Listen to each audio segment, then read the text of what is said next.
Well, that 3-1 victory over Newcastle in the Premier League for Liverpool was only last night. It's a quick turnaround, isn't it? 6 Premier League wins in a row that made it. Mario, what did you make of their performance? You know what the thing is? I like what Klopp said, actually. When he says that his team is playing well and he wants them to keep going regardless of what's going on, because that's the rhythm that they're on right now. He wants to hold on to that. I like the way they play. I always said that, you know, like before I said, if there's any coach that people will say, who do you want to play for? Yeah, then it's someone like him, because he protects his team and makes you a better player. And whatever, I feel like he also allows you to show your creativity. And I think that is what a lot of the players, before what you see them do, they really enjoy it. They come out there and you cannot achieve things without your coach supporting you. And I think that's what's really happening. Look at this, man. Come on, this guy, he's the answer to everything that I talked about. And then this strike. Come on, guys. I mean, I never hit it like that myself, but I can definitely tell you it feels good. Yeah, absolutely. It certainly was a brilliant goal. Despite going behind early on in the game, Rachel, was there ever any doubt that Liverpool would come back and win that match? No, none whatsoever.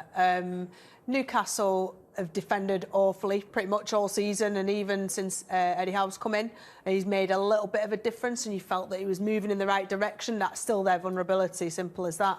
And when you've got Liverpool in the stride that they're in and the momentum, they're clearly enjoying everything about playing for Liverpool. They've got the squad depth to be able to deal with, you know, whether it's injuries or COVID related issues. And it's becoming, you know, 2 teams are kind of rising to the top right now, and certain one of those in their stride, Liverpool, are beautiful to watch. Is that how it feels now, Rafa, after the last couple of weeks that Chelsea have had, that they've sort of dropped off a little bit and it's looking more like it's Man City and Liverpool for the title? Or is it way too early to even start talking about that, especially given the current climate we're in? Yeah, I wouldn't write Chelsea off just yet. I think they've had a little bit of a wobble, but only because their standards have been so high that a couple of draws feels like a massive setback, and because the others are so consistent. So I think Chelsea is still in it. But Liverpool and City have this sense of inevitability about them. You don't feel that they cannot win a game. I was at Anfield last night, and even though they went behind, I was just thinking, yeah, of course they're going to win. There was just a sense of they'll find the way. And they didn't even play all that well. They had a few moments where Klopp was very upset with the lack of concentration at the back, and Thiago had a couple of bad moments for him. But they have the rhythm, they have the flow, they have a very strong team, very few injuries, even with COVID. It's hard to see past them and City at the moment. And when they are the top goal scorers in the league and they've got this front three, even without Firmino fit, they're just unstoppable, aren't they? It is, because, you know, they create fear for others that play against them. You know, like as a player, when you see the opponent is scoring so comfortably and you know you go on the field, already in the warm-up sometimes, you look at the players, you go like, oh, I'm facing them. So I think that's what they create. They're rising and they're feeling so comfortable. If you look at Mane is not even playing like Salah. Salah is the one that scored so many goals for them. But if you look at it, okay, that's why the crucial situation is going to be what's going to happen when the African nation comes. Because now it's going to be a change for them. And I want to see how Klopp is going to handle that situation, because now it becomes a team that normally has so many firing forwards, but now you take them away, and now you need someone else to give the answer. How is that as a defender heading into a match when you know you're up against the best attack in the league? For me, the best example to call was against Cristiano. So it was kind of funny because, you know, like you ladies, like my mom would call me and say, like, one thing you promised me: don't let him have fun, and don't let me see the game like he's having fun. So the thing is, when you come on, you just say to yourself, today is going to be my day. You stay as close as you can, knowing that he's so good. Because I think it's always will be a battle between ego and ego. And are you going to chicken in, or are you going to be the guy that's going forward and making sure that he cannot handle you? And I think that's the battle with everybody. And I think that's also what's happening with Liverpool at the moment. People are a little bit worried and give up. As a goalkeeper, Rachel, when you're heading out onto the pitch, knowing how potent that attack is, and you've got potentially the best player in the world about to face you. Yeah. It's not just Salah though, is it? It's Mane, it's Diogo Jota, it's Origi when he comes on. Like, there's so many. Trent last night scoring an absolute blinder. Henderson's popping up and scoring. It's literally from anywhere. and it's down both flanks, and then the box is loaded with talent, and if it's not loaded with talent, they'll cut it back to the edge where someone is there. So it's not just one individual, although Mo Salah is just consistently coming up with tap-ins, worldies, everything in between as well. So, yeah, there's those one-to-one battles where defenders are going to be, you know, either relishing it like you did, or kind of, you know, it's going to be overwhelming for them. But it's not just a one-man band, Liverpool, by any means. I agree, Africa Cup of Nations, when Salah's not, won't be there, and along with other players, of course, Liverpool will be diminished, but that's not something they've not thought about, I'm sure. It's really interesting, Rafa, because we all speak so highly of Mo Salah because we watch him week in, week out in the Premier League. He was 7th on the Ballon d'Or list, and he wasn't even included in the 23-man shortlist for the FIFA Pro World 11 just in the last week. Is he going underappreciated for some reason elsewhere? What's that about? A little bit. I think he's been unlucky because all of these goals came at a point where the voting was already done. The voting finished in October. So I think it would have been a different situation if people see, oh, this guy right now in December is definitely up there with the very best. I think he would have placed a lot higher. And then a lot of the voting is about who do I remember? And because Liverpool didn't win the league and because Egypt didn't win a major trophy, people reach for the easier and more prominent names. And that's why we saw somebody who we've seen win before, called Lionel Messi, winning his 7th Ballon d'Or. It's a default answer, isn't it? Yeah, and look, you can't argue with what he's achieved for his country in the last year as well. In terms of consistency levels with Salah, though, Mario, the last few seasons, he's just been quite incredible, and he scored in his last 15 successive games in the Premier League. You also have to look at his past, right? When he came to Chelsea, you know, I was watching him closely, and then it was kind of slightly different. You know, there was a difficulty. You could see how he was playing, and people said, like, okay, maybe the Premier League is a little step too high for him. And then he goes away, comes back, and look what he brings to us. You know, like, as a player like him, like, he's oozed with so much confidence and so much self-belief that it's very difficult to play against him. Like, even like me now talking, I think facing him, you don't know, because he's coming from the opposite side. He goes inside. If you don't get a backup, he goes outside. Simple as this. He's doing what he thinks of any external rewards. He's answering it with what he's doing on the pitch. You know, it doesn't seem there's that huge ego about Salah. You know, I know Messi's an exception, but some of the other sort of footballers in that list may have had a kind of more outspoken answers really to being omitted from that, or being, you know, 7th in the list. He's just doing what he's been doing consistently for season after season. Yeah. And off the pitch, he's fairly low profile. Yeah, that's the other thing. He doesn't. Hey, he's got a statue in Madame Tussauds now. Well, yes. Pretty big Apart time, from that, yes. Mario, I know you loved that Trent goal, so should we have another look at it? Because this is some hit, isn't it? He's everything what fullbacks are now. You understand? Like, he put that, oh my God. You know, I think he raised the bar, because people are talking now, you need to know how to attack, you need to know how to cross the ball, and now you need to score goals. But who started this trend?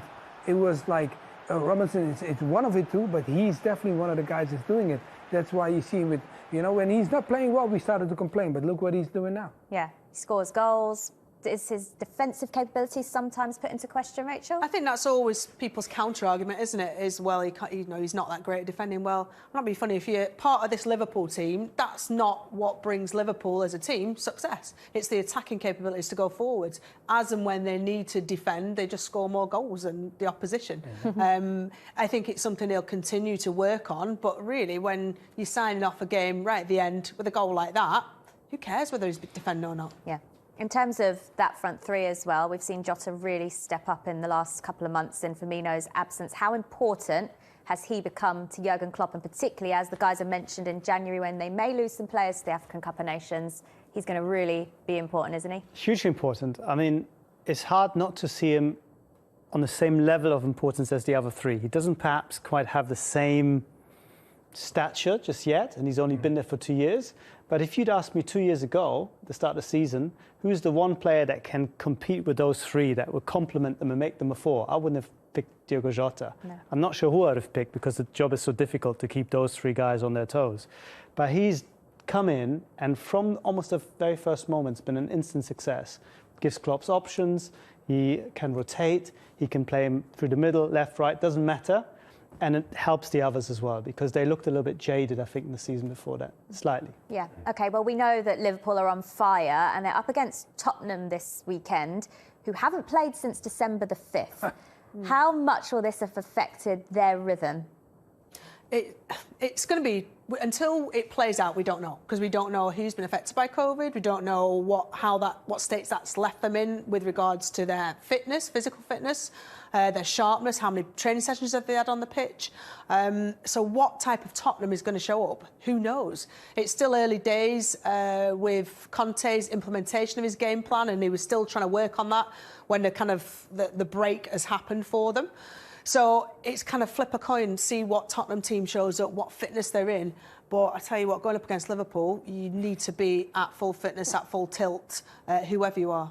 Yeah, it might not have been the game they wanted on their return, Mario, but what have you made of Antonio Conte's Spurs from what you've seen so far in the short time?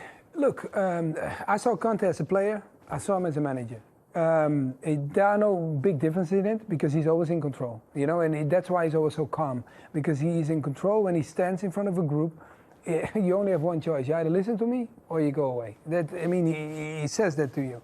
But the thing now is that what Rachel already tapped into, the key thing is how many games have they played while they were waiting? Because sometimes when you are training is one thing. You get better in training, but it's still the games that makes you get that rhythm that you need to play. And his team hasn't been able to play all the time. And I used to hate it. When I was waiting, like let's say they call a game off, especially it happened when you're an amateur more, but when you're pro, you don't have it that much. But when they call a game off, it's almost like you miss out on something. And I think the rhythm is very, very important for a footballer. And I think that is what his team will struggle with. If they haven't played friendlies, even if it's just no one knows about it, that's good enough. And I suppose momentum is probably most important for a goal scorer. Once you get one goal, you hope that it kicks you on. And with Harry Kane, we've not seen that yet. When will that happen? Difficult to say. I mean, not playing doesn't help. He can't score if he doesn't play. Trying to score goals. It used to be August, now it's December when he can't play. I think Harry Kane will benefit from the team being a lot more organised and knowing what they're doing.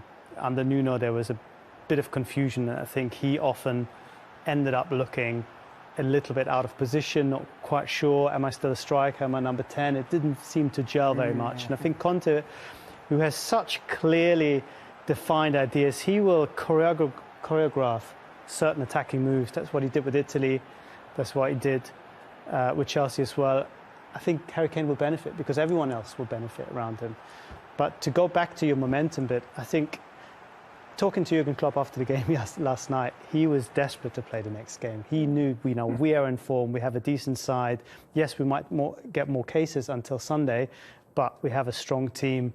Spurs will feel the opposite. And I don't think that Antonio Conte will be desperate to play this game. And I think it's difficult to then motivate your players when they sense, even the coach probably feels this is not the ideal moment to face Liverpool.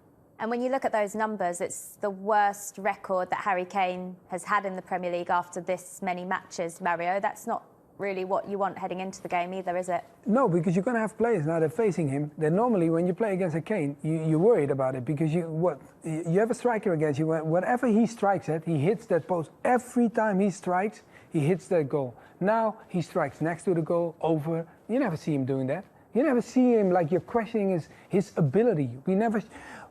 I've never had a conversation regarding him of questioning how good he is. And now we are thinking like, ooh, what's happening? When is he coming back? What's going on? So I think he's going through the biggest test that he ever had in his career compared to what he normally is used to. And the answer is with himself. How much do you think confidence is affecting Harry Kane at the moment? I think we thought he was sort of unflappable and that he couldn't, nothing would affect his confidence because he showed up for England and played really well for England. And that all of how uncertain it was about where he was going to be at the start of this Premier League season, that wouldn't affect him. I think we underestimate as footballers what that does to you because it's not just about you, it's about your family as well and what's going to happen, where are they going to go. And so all of that has taken its toll. Whether this break is going to be a positive thing for Harry Kane. I do agree that Conte there'll be no grey areas as to how Spurs are going to play. And I think that will absolutely benefit Harry Kane in that build-up play. So I was pitch side for the game against Brentford, Tottenham's game against, and there was no uncertainty as to what individuals' roles were because they were being barked at for every single movement. And choreographed, I think, is a really good description with the synchronised movements between Son, between Kane, between Ollie Skip just behind as well. All of those movements will be drilled into them. And whether they've had contact time with Conte and the players because of this COVID outbreak, or whether it's been done in different ways, I think there'll be bits of paper, on computer screens that Conte will be drilling how he wants his players to be playing. Whether that's enough come match day against Liverpool, still not sure. Well, is it going to be enough moving forward? Because actually, when you look at the Premier League table, if Tottenham win their 3 games in hand, believe it or not, they're only 3 points behind Chelsea if they win those 3 games. And obviously, they have this tough one against Liverpool to begin with.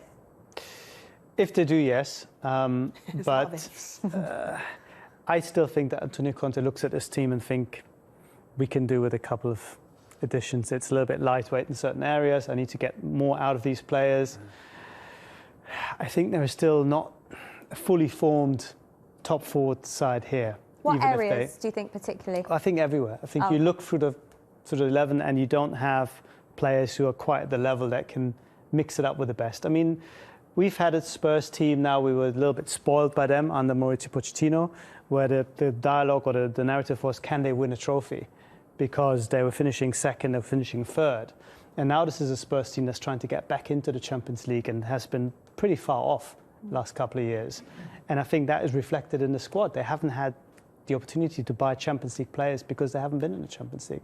Do you think Tottenham can get a Champions League place this year? When you see, we've talked so much about the top 3 being Chelsea, Man City and Liverpool, and that 4th place being up for grabs. West Ham have just faltered slightly. Manchester United, we're not really